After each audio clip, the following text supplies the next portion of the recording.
Magandang gabi nga pala sa inyong lahat, lalo na dito sa mga OFW sa Middle East. Kagaya ko, nandito ako sa may Saudi Arabia, sa Jeddah.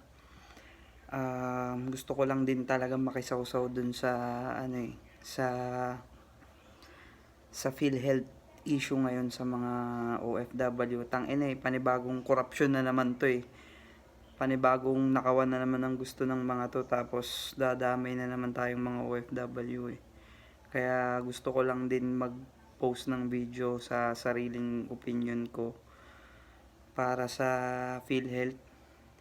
Tangina kasi parang harap-harapan na panggagago na naman yung gusto nyong gawin sa mga OFW Imagine ninyo, tangina 3% ng sahod monthly ang gusto nyong kunin sa mga OFW.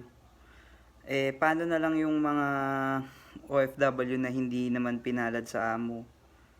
For example, ito yung mga real talk lang yung mga nakikita ko dito sa Jeddah, sa Saudi. Medyo matagal na rin ako dito, almost 10 years na rin ako abroad. Marami ritong mga hindi pinalad. Yung iba, sumasahod lang ng almost 20,000 pesos. Tapos ang trabaho pa nun sa bahay all around, naglalaba, naglilinis. Tapos pag medyo hindi pa maganda yung amo na napuntahan, nagtsatsaga lang syempre, susuportahan yung pamilya. Tapos babawasan nyo lang ng 3% sa sa monthly na sahod. Grabe, maawa naman kayo sa mga tao. Parang hindi naman makatarungan yun. Parang hindi nyo na kami binigyan ng karapatan na tumanggi. Sana hindi mandatory, kung sino lang may gusto. Maganda naman yung gusto ng PhilHealth, pero kagaya sa amin, obligado kami magbayad. Pagdating naman namin dito sa abroad, yung health insurance namin, sagot nga ng employer namin, hindi naman kami nagbabayad. Tapos medyo malaking diferensya pa dito kapag may health insurance ka. Bigay mo lang yung card mo, approve. Ganun kabilis yung serbisyo dito. Wala nang hinihinging kung ano-anong papeles. Sa Pilipinas, kapag mag-apply ka ng ganyang insurance mo, nabayaran mo na, ang dami pang hihingiin sa'yo. Papabalik-balikin ka pa. Sana pinlantial din muna nila yung serbisyo ng PhilHealth, kasi ang dami na rin nilang issue, ang dami na rin nilang mga binabato sa kanila, lalo yung sa mga lifestyle ng mga matataas yung posisyon diyan, 'di ba? Bigyan ko din kayo ng isang instance. Kunyari, ako OFW, sa kumpanya ko, hindi naman hindi ako yearly na free ang ticket ko, every 2 years ako, pero pwede akong umuwi ng isang taon. Syempre, ako OFW, gusto kong umuwi ng yearly. So, sagot ko yung ticket ko.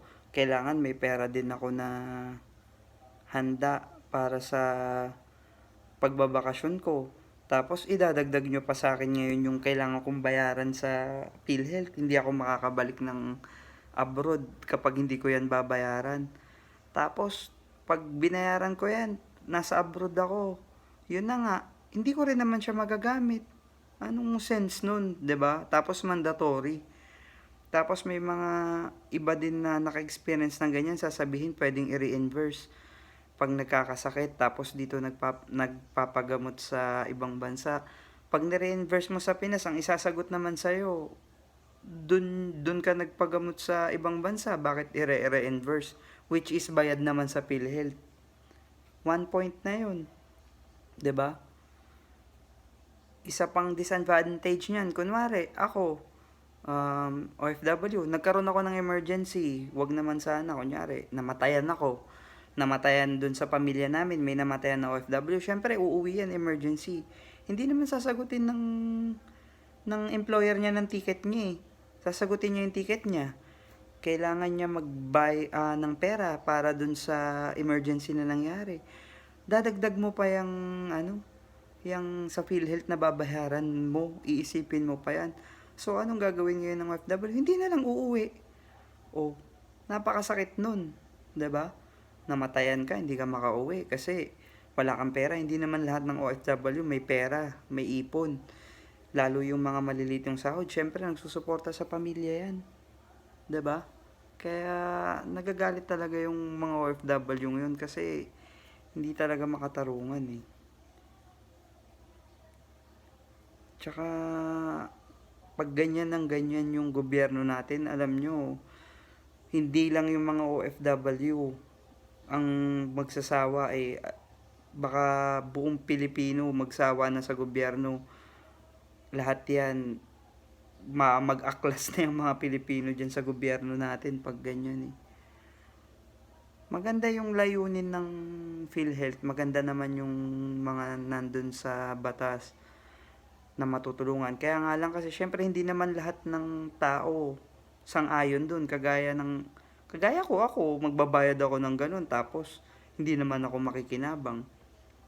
Maigi pa yung SSS. SSS nagbabayad ako ng sarili ko kasi pagdating ng 60 years old, meron akong secured na makukuhang pera monthly kasi nga binayaran ko. Ang PhilHealth, anong ano ko dun? Pag binayaran ko yung isang taon tapos wala namang magkasakit sa pamilya ko, hindi ko rin magagamit kasi nasa ibang bansa ko. Tapos nagbayad ako ng malaki. Imagine, up to 20,000. Mabigat yun. Hindi na makatarungan yun, tapos tataas pa hanggang 5%. Sana kung ano man, pinag-aralan din mabuti, hindi naman yung ganyan na maganda nga yung gusto nyong mangyari ron sa ahensya pero ipapasa nyo naman yung budget dun sa mga OFW. Napakabilis, parang wala man lang din masyado naging consultation. Bigla na lang magugulat yung iba, ganyan na. 'Di ba? Masyado namang unfair. Masyadong unfair. Sana medyo mabago pa tong ano na to. Tong batas na to. Kasi sigurado ako magiging malaking problema. Marami magagalit talaga. Sigurado. Halos pa naman lahat ng karamihan sa pamilyang Pilipino, merong isang kapamilya niyan sigurado OFW. Hindi na lang sa eleksyon eh, sabihin na natin sa eleksyon, baka sa susunod magsawa na talaga yung tao sa Pilipinas sa gobyerno. Mga tao na talaga yung makakalaban yung sigurado. Huwag naman sanang ganun. Kawawa din yung iba dito sa mga fast food, ang liliit lang ng sahod. Napakahirap ng trabaho, yung mga nasa bahay, ang liliit ng sahod, halos 24 hours pa nagtatrabaho pag medyo hindi pa maganda yung amo. Huwag naman sanang ganun. Yun lang. Personal opinion ko lang. Gusto ko lang din makisali.